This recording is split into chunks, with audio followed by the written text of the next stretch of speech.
ពលករប្រមាណជាង60000នាក់ស្វែងរកការងារធ្វើនៅប្រទេសថៃដោយឆ្លងដែនស្របច្បាប់តាមច្រកអន្តរជាតិចំនួន2នៃខេត្តបាត់ដំបងបន្ទាប់ពីចប់បុណ្យចូលឆ្នាំខ្មែររួចរហូតមកដល់ពេលបច្ចុប្បន្ននេះពលករពលករនីប្រមាណជាង60000នាក់បានចេញទៅស្វែងរកការងារធ្វើនៅប្រទេសថៃតាមច្រកអន្តរជាតិដងនិងច្រកអន្តរជាតិភ្នំដីបន្ទាប់ពីប្រារព្ធពិធីបុណ្យចូលឆ្នាំថ្មីប្រពៃណីជាតិខ្មែរចប់កាលពីពេលកន្លងទៅខណៈមានពលករជាង20000នាក់វិលត្រឡប់ចូលមកវិញ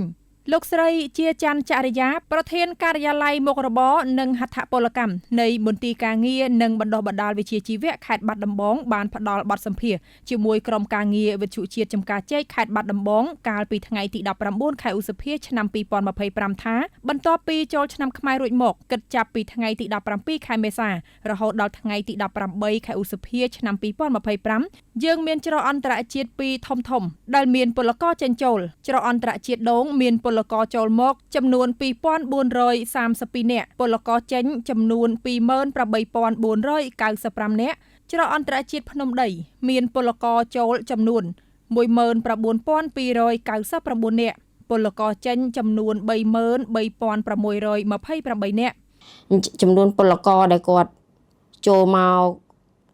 មានចំនួន2432នាក់នឹងសម្រាប់ច្រកដងបើសិនជាយើងមើលពលករដែលគាត់ចេញគឺមានចំនួនច្រើនជាងចូលមានដល់ទៅ28495នាក់អញ្ចឹងចំនួនពលករដែលគាត់ចេញមានចំនួនច្រើនជាងពលករចូលសម្រាប់ច្រកដងនៅក្នុងហ្នឹងចេញហ្នឹងមានស្រី13203នាក់សម្រាប់ច្រកគីឡូ13ឬក៏ច្រកភ្នំដីហ្នឹងមានពលករចូលចំនួន19299នាក់ហើយសម្រាប់ពលករចេញក៏មានចំនួនច្រើនដែរមានដល់ទៅ33628នាក់ក្នុងនោះមានស្រី15642នាក់បើសិនជាយើងធៀបចូលនឹងចេញគឺចេញមានចំនួនច្រើនជាងចានេះគិតពីថ្ងៃទី17មេសារហូតមកដល់ថ្ងៃទី18ខែឧសភា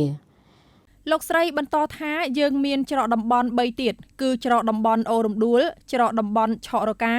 400និងច្រកតំបន់អូអន្លក់ដែលមានពលករតិចតួចក្នុងការចិញ្ចោលចំពោះច្រកអន្តរជាតិភ្នំដីមានពលករចំណាក់ស្រុកច្រើនជាងគេដោយសារច្រកនេះមានពលករធ្វើការតាមរដូវកាលចិញ្ចោលប្រើប្រាស់បានព្រំដែនហើយការងារតាមរដូវកាលគឺមានដូចជាបេះផ្លែមៀនកាប់អំពៅកាច់ពោតជាដើមតាក់ទងជាមួយនឹងច្រកភ្នំដីមានច្រើនដោយសារមានពលករធ្វើការតាមរដូវកាលដែលគាត់ចេញចូលអញ្ចឹងអាចចេញនឹងចូលហ្នឹងវាមិនជាបញ្ហាអីទេដោយសារគាត់អាចមួយសប្តាហ៍ឬក៏ពីរសប្តាហ៍គាត់ត្រូវឡើងមកតគេហៅថាបានព្រំដែនបាទចាហើយការងារតាមរដូវកាលរបស់គាត់ហ្នឹងគឺគាត់ទៅធ្វើដូចជាចំការអំពៅដូចជាកាច់ពោតកាច់អីហ្នឹងជាការងារតាមរដូវកាលដែលគាត់នៅធ្វើតាមចំការបេះមៀនបេះអីហ្នឹងតែគ្រាន់តែជាជាប់ព្រំបន្ទល់គ្នាទេលោកស្រីបានបន្ថែមទៀតថាមានពលករតិចតួចធ្វើការឆ្លងដែនខុសច្បាប់គ្មានឯកសារគ្រប់គ្រាន់ឆ្លងដែនតាមរយៈមេខ្យល់ឬបងប្អូនធ្លាប់ស្គាល់នៅក្រៅស្រុកមន្ត្រីជំនាញក៏ធ្លាប់បានធ្វើការអប់រំនិងបញ្ជូនពួកគាត់ទៅមជ្ឈមណ្ឌលទទួលពលករនៅស្រុកកំរៀងផងដែរលើពីនេះមន្ត្រីរបស់យើងបានធ្វើការអប់រំផ្សព្វផ្សាយពីការចំណាក់ស្រុកមិនស្របច្បាប់គឺមានផលប៉ះពាល់ច្រើនណាស់ដូចជាមិនមានសុវត្ថិភាពគ្មានការគាំពារហើយអាចប៉ះពាល់ដល់គ្រួសារថវិកាផ្សេងទៀតឃើញមានចំនួនតិចតួចដែលគាត់ទៅតាមរយៈអាចថាជាមេខ្យល់ឬក៏ជាអ្នកដែលគាត់ធ្លាប់ស្គាល់ធ្លាប់តំណែងជាមួយគ្នាគឺមានចំនួនតិចតួចទេហើយសម្រាប់ពលករដែលគាត់ចេញទៅដោយគ្មានឯកសារនៅពេលដែលយើងចាប់បានគឺឬក៏អាចថាយើងចាប់ខាត់ខ្លួនគាត់គឺយកបញ្ជូនមកនៅមណ្ឌលទទួលពលករកំរៀងនៅក្នុងហ្នឹងក៏យើងមានមន្ត្រីនៅមណ្ឌលទទួលពលករកំរៀងដើម្បីអប់រំនិងផ្សព្វផ្សាយឲ្យគាត់យល់ដឹងថាតើអ្វីជាការធ្វើចំណាក់ស្រុកប្រកបដោយសុវត្ថិភាពនិងអ្វីដែលធ្វើឲ្យគាត់ប៉ះពាល់នៅពេលដែលគាត់ចំណាក់ស្រុកដោយមិនស្របច្បាប់ អញ្ចឹងនៅពេលដែលគាត់ចំណាក់ស្រុកដោយមិនស្របច្បាប់គឺវាអត់មានសុវត្ថិភាពទេ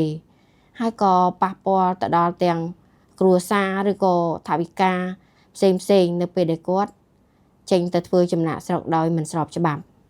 លោកស្រីបន្តថាពលករដែលចេញទៅស្វែងរកការងារធ្វើមួយចំនួនតាមរយៈក្រុមហ៊ុនតែមួយចំនួនទៅតាមរយៈគ្នាគាត់នាំទៅប៉ុន្តែបើទោះបីជាទៅពីនេះមិនស្របច្បាប់ក៏ពិតមែនតែពួកគាត់នឹងធ្វើឲ្យស្របច្បាប់ពេលទៅដល់ប្រទេសទទួលនោះដោយសារពលករខ្លះទៅតាមរយៈបងប្អូនឬមិត្តភ័ក្តិគាត់ស្គាល់ដែលមានសុវត្ថិភាពនិងមានការងារល្អៗធ្វើ ភាគច្រើនដែលគាត់ចេញទៅគឺតាមរយៈគ្នាគាត់នាំទៅប៉ុន្តែគាត់ទៅពីនេះគាត់មិនស្របច្បាប់ប៉ុន្តែគាត់នឹងទៅធ្វើឲ្យស្របច្បាប់នៅប្រទេសទទួលអូបាទហ្នឹងសម្រាប់ក្នុងខេត្តយើងនៅសារអីទី1គាត់ទៅតាមរយៈបងប្អូនមិត្តភ័ក្តិដែលគាត់ទៅធ្វើការនៅហ្នឹងមានសុវត្ថិភាពឬក៏មានការងារល្អៗគាត់តំណែងគ្នាទៅតាមរយៈគ្នាគាត់ហើយទៅតាមរយៈក្រុមហ៊ុនក៏មានដែរប៉ុន្តែគ្រាន់តែថាមានចំនួនតិចជាងទៅតាមរយៈគេហៅថាដូចខ្សែបដោយខ្សែស្រឡាយគ្នាចឹងទៅអ្នកណាគេទៅមានការងារអីដែលថាអាចធ្វើការងារនឹងបានងាយស្រួលគាត់ក៏ទៅធ្វើជាមួយគ្នាទៅដល់ហ្នឹងយើងធ្វើឯកសារឲ្យវាមកស្របច្បាប់វិញមកបើតាមរបាយការណ៍សមត្ថកិច្ចអន្តរប្រវេសន៍ច្រកទ្វារព្រំដែនអន្តរជាតិច្រកអន្តរជាតិទាំងពីរគិតចាប់ពីខែមករាដល់ថ្ងៃទី18ខែឧសភាឆ្នាំ2025ច្រកអន្តរជាតិដងពលករចូលសរុបមានចំនួន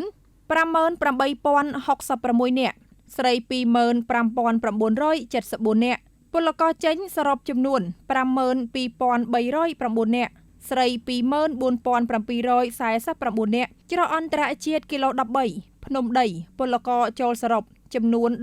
18,990 នាក់ស្រី 5,434 នាក់ពលករចេញសរុបចំនួន 19,288 នាក់ក្នុងនោះស្រី 5,741 នាក់